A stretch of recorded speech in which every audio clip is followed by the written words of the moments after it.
Hello and welcome to The Well. I'm your host, Dr. Brendan Arm, Doctor of Acupuncture and Oriental Medicine, Chinese medicine herbalist, and founder-director of Lotus Integrative Medicine in Santa Monica, California. There's a wealth of health-related information out there, and I'm joined today by this wonderful group of integrative and holistic medical doctors and practitioners to share some of our favorite wellness tips. Please let me introduce you to Dr. Heath McAllister, naturopathic doctor and registered herbalist, Dr. Rob Krochmal, medical doctor and a practicing physician who is board certified in family medicine, nutrition, and integrative and holistic medicine, Bianca Rodriguez, a holistic psychotherapist, and Leona West Fox, a family practitioner trained as an integrative functional nutritionist with certifications in both nutritional medicine and herbal medicine. So let's begin. Today's topic is fasting. All right, I can start off by saying that fasting includes a lot of different components to it. A classic fast, well, first of all, most world religions have some fasting as a component of their practice. And so this isn't new territory. And throughout human history, people de facto did go through fasts because they ran out of food. And so they didn't actually have anything to eat for periods of time, typically in late winter or early spring. Nowadays, when we talk about fasting, it's some intentional act, maybe religious, maybe non-religious, but there are different versions of what we call fasting. The classic fast is a water-only fast, where you're not consuming any calories, you're only having water for any period of time. It could be, a segment of a day, it could be, till the evening, say, that would be for Ramadan, or it could be many days in a row, up to weeks. There's also a current trend right now of a thing called intermittent fasting, where you're fasting for different time periods. That could be either alternate day fasting, you fast on one day and you don't fast on another day. It could be periodic fasting, where you're actually doing chunks of days in a row of either restricted calorie, meaning maybe less than 25% of your normal calories, maybe around 500 calories a day, or you're actually completely not consuming any calories at all. And then there is time-restricted feeding, which is basically throughout the day, you might restrict your eating for 16 hours of the day and not restricted for another 8 hours of the day. So there's different versions of fasting. And I would say, just since I have the soapbox right now, that even the American Medical Association has recognized the benefits of fasting and intermittent fasting for heart disease, obesity, improving insulin resistance, decreasing inflammation. There's lots of health benefits from fasting. I personally worked at a water fasting clinic. That's all they do is water and juice fasting. And I saw tremendous results with inflammation dropping and tremendous results with hypertension, particularly that you'd see people with blood pressures of 210 over 110 drop down to 110 over 80 in the matter of 2 weeks of doing a water fast. So I think it's an incredible therapeutic option. And if you're doing extended fasts like that, they should be medically supervised. But I think it's an incredible therapeutic tool that should be used. What's like the function though? Like, how does that work? Is that you're giving your body a break from food? Like, give me some medical stuff on that. Sure. I would be happy to just touch base on that really quickly, but it's essentially when you get rid of any food coming in, your body is always sampling the environment that you're putting inside of it to see, is it friend, is it foe, should it react to this thing, should it not react? So there's a low level of inflammation that usually is produced by just normal eating. And when you eliminate that, you're eliminating that active immune surveillance. So therefore, you don't have to have any of that white noise in the system. Your inflammation drops down. I also think about it like a lot of our diseases like obesity and hypertension and diabetes, they're diseases of excess. You've consumed an excess amount of calories usually and sugars and things like that. And to treat that, you're introducing a deficiency state. And I would add to that Dr. McAllister touched on the idea that in our past, even prehistorically, there were times that we didn't have food all day long. We didn't have that excess all day long. We tend to look back on it, especially with the influence of our generation growing up and food company influence, that you kind of have to have food all the time. Even the American Diabetes Association officially says like to have frequent small meals and to carry glucose with you at all times, which really doesn't make any sense.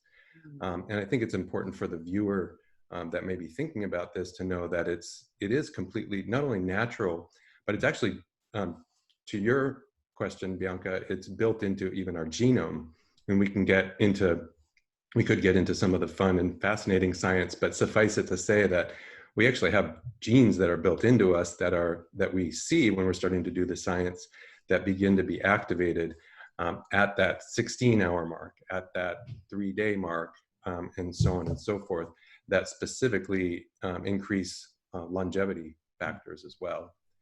And the last thing that I would just add right now is that I'm an intermittent faster. I know some of us, or maybe most of us, have tried fasting in one way or another.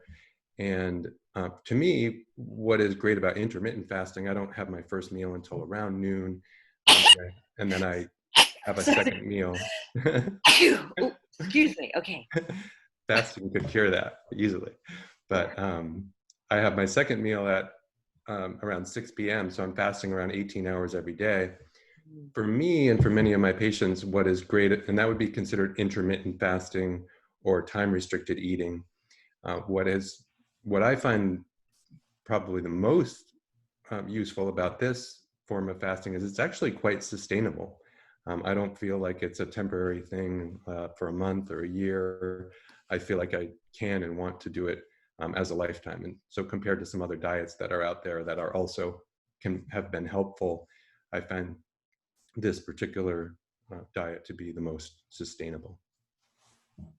And I would jump in just based on research to simplify it for someone who's just thinking about starting intermittent fasting or time restricted eating. Looking at the research, the most important steps in terms of getting the benefits of fasting would be lowering dinner time.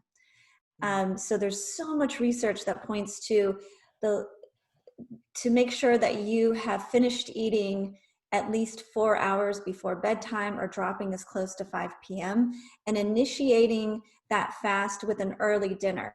I think a lot of people love the idea of fasting because they love the idea of like getting up, not having breakfast, I'll eat around 12, 1, 2. But if you look at the research, overwhelmingly, if you just look at population, you look at genetics, I'm really interested in nutrigenomics and how individual genetic variants, impact different lifestyle and dietary choices. And there's a whole host of genetic markers that are related to fasting and how some people, we call them super fasters, where they get even more benefits out of going the 16 plus. But ultimately, we all get benefits. We are initiating something called autophagy, where I say, the cleanup crew comes out at night. Our bodies are more active at night than during the day. We're healing, repairing, we're scrubbing away, plaque and all these things that we wake up refreshed, and we've actually gone through that repair process. And if we're still digesting food, we're not really initiating that repair process. So in the long term, we're preventing chronic disease. The research with regards to cancer is really incredible with just lowering dinner time. And then from a weight loss perspective, it's also, the research is overwhelming. Just lowering dinner time as close to 5 or 6 or 4 hours before bedtime is really impactful. So if someone's just getting started, I would say start there for sure. Mm-hmm. I would add, in some cultures, food is quite a scarcity. So, it's very challenging to contemplate fasting, especially if just food access is really limited. But in other circles, the access to food is much greater. And from my experience, I like to fast on Yom Kippur, which is a Jewish holiday. And I find there's some spiritual benefit personally. I find just by not eating, perhaps from a Chinese perspective, my digestion doesn't have to use up so much energy processing the food that's in my belly. So the energy is more available in my mind or my spirit. Help to, if you have stronger energy, then one tends to have a more peaceful, tranquil, or more still mind. So as a spiritual practice, I see the benefits of fasting just the same. My 2 cents is, I think that with the prevalence of, eating disorders, if somebody's watching this that has struggled with an eating disorder and has some, control patterns around food, I know that this can look very attractive and can seem like, maybe it's a way to lose weight or do this or do that.